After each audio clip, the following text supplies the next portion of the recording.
Hey guys, Josh here from Trail Built and Trail Built Off-Road on the YouTube. Tonight we are back in front of you guys with another featured vehicle spotlight of the month series, here with Brandon and his 2016 Jeep Wrangler JKU. And we're just gonna highlight a few of the products on here that Brandon is running. Just gonna ask Brandon a few different questions, maybe how you ended up with the Jeep and what made you decide to modify it, and I guess just start from there. All right, well, this isn't my first Jeep, first of all. Got into off-roading a while back, high school, mudding. You know, back then it was all square body Chevys, make it if you can, type deal. As time went on, you know, progressed into Jeeps when I was stationed out in Washington.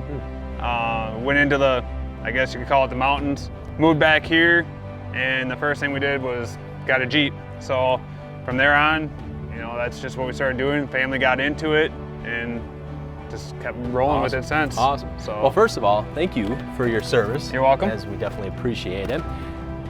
Well, let's start with modifications. Now, obviously your Jeep is lifted. You went with a 3.5-inch lift, and the tires are the Cooper Discoverers, the STT Maxes. STT Maxes, okay. And these are 305? 305 7018s. 7018s, okay. So these tires I went with, they're more of an aggressive all-terrain. They're not as much of a mud tire. They still carry the same mud sight, or the sipes as a mud tire, but they're not as noisy as a typical mud tire. And the wheels too, these are pretty sharp wheels. Now, what size and what wheels are these? So these are the Vision Raptor rims. They are 18 by 9.5 with a -12 offset.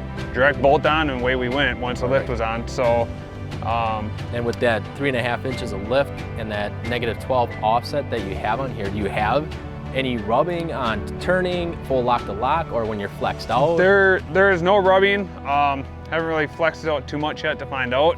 Well, we know some spots we can go to. Right? It did give us about that 2-inch mark for the aggressive stance.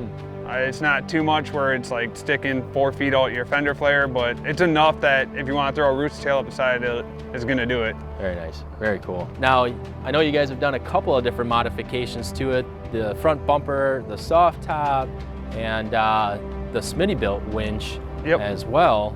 So the other thing I upgraded with the 3.5-inch, I went with the Falcon 2.1 series shocks all the way around.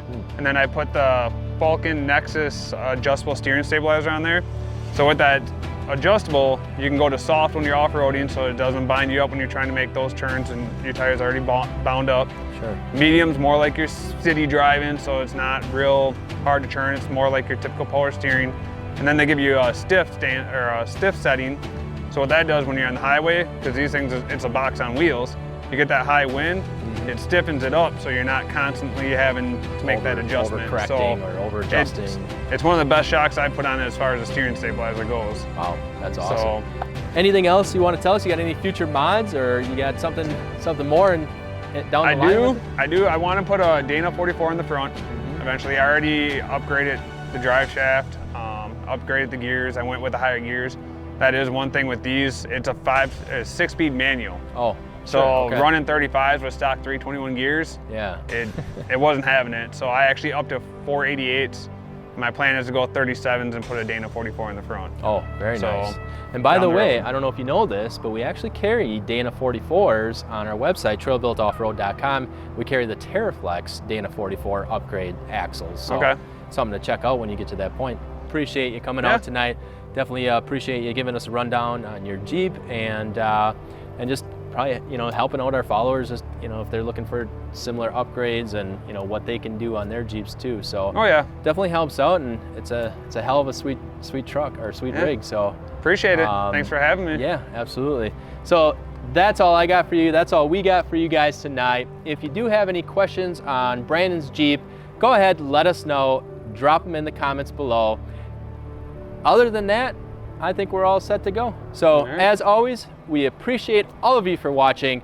I'm Josh, this is Brandon, Trail Built Off-Road. We'll see you guys next time.